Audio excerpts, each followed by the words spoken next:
On est jeudi 7 mai, à quelques jours du déconfinement annoncé par les autorités. Vous le savez, c'est pour le lundi 11 mai. Alors, on est toujours dans cette période de déconfinement et on est avec Olivier Milleron, médecin, ici à cet hôpital Bichat de la Porte de Saint-Ouen à Paris. Et on s'était vu au tout début du confinement. Donc là, à quelques jours du déconfinement, on va parler de pas mal de choses, notamment du collectif Inter-Hôpitaux. Vous en faites partie, vous êtes membre. Mais d'abord, comment est-ce que ça s'est passé ici, toute cette période de confinement? Ça paraît très loin le moment où on s'est parlé, nous. C'était mi-mars. Mi-mars et il s'est passé beaucoup de choses. Et donc au moment où on s'est parlé, on attendait la vague et la vague est arrivée. Et tout l'hôpital s'est transformé en hôpital Covid en fait. On a fait que ça. Moi, le service où je travaille, on s'est transformé en service de cardiologie. On a fait que du Covid. On a annulé tous les autres patients et on a fait que ça. On a eu très peur.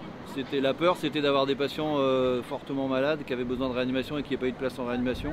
On est passé tout près du drame et c'est passé. Les gens ont travaillé comme des fous. Il y a beaucoup de gens qui sont tombés malades à l'hôpital. Il y a des gens qui ont attrapé le Covid. Il y a des morts. Parmi les personnels de santé? Parmi les personnels de santé. Des morts? Il y a des morts. Voilà. Donc c'est quelque chose de très marquant. Pour des morts, combien de morts? Qui? Des médecins, des paramédicaux? Il y a celui qui nous a le plus marqué, c'est le vague-mestre, c'est-à-dire c'est le facteur de l'hôpital.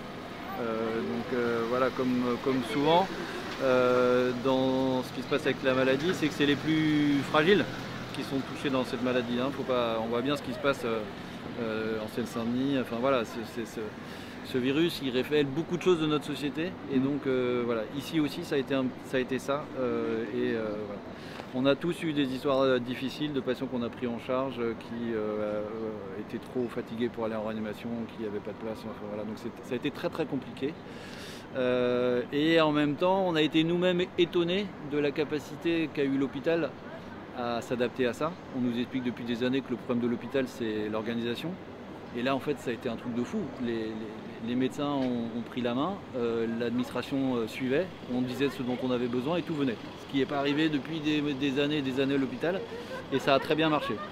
Alors ça, c'est intéressant, parce qu'il y a 2 jours, vous et les autres membres du collectif Inter-Hôpitaux, vous avez fait une conférence de presse, et dans cette conférence de presse, notamment, vous dites, dans cette période exceptionnelle qu'a été le coronavirus, pendant cette période exceptionnelle, vous, les personnels de santé, médecins, paramédicaux, vous êtes passés d'une politique de l'activité à une politique de soins, voilà. Parce que vous avez pris les choses en main.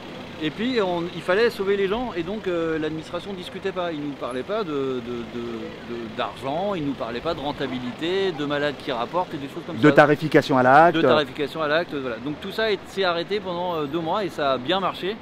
Ça a bien marché, sauf qu'on a fait que du Covid. Et que tous les autres patients, on ne sait pas où ils sont.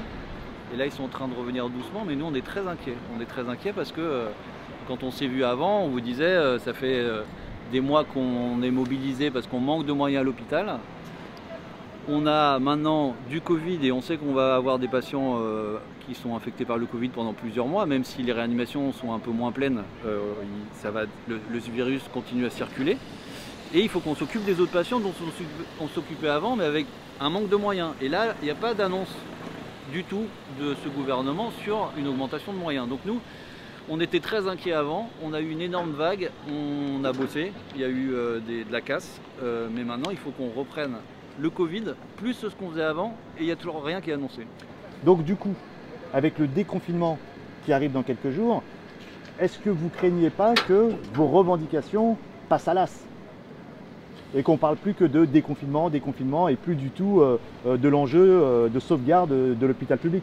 C'est notre grosse inquiétude là, on a vraiment l'impression que les politiques ils sont passés à autre chose, donc les journalistes aussi, et donc on se retrouve avec un ministre de la Santé qui arrive à faire des conférences de presse sur le Covid-19 sans parler de l'hôpital public. Donc oui, nous on est très inquiets là-dessus. On comprend que le déconfinement soit au cœur des préoccupations des Français. Mais qui dit déconfinement dit risque de nouvelles vagues et on ne peut pas imaginer une nouvelle vague actuellement dans les hôpitaux. Ce qu'on a fait une fois, on est très inquiet sur le fait qu'on ne sera pas capable de le faire une deuxième fois.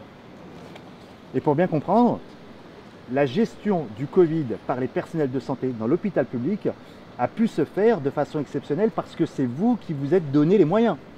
En fait, les médecins, ce qui s'est passé, c'est que les médecins et les personnels sur le terrain disaient on a besoin de ça, et on nous disait oui, pas de problème, et on l'avait. Donc on a eu des tablettes pour les patients. Tablettes numériques? Ouais, des tablettes numériques, on nous a installé des ordinateurs en 24 heures, enfin bon voilà, des choses qui d'habitude, on nous explique toujours que c'est pas possible, ou que c'est normal que ça marche pas quoi. Là, c'était quelque chose sur l'organisation qui était très très impressionnante quoi. Alors après il y avait les manques, hein, il y avait les manques de masques, il y avait les manques de casaques, tout ça. Mais sur l'organisation et le rapport à l'administratif et aux moyens, il n'y avait plus de problème de moyens.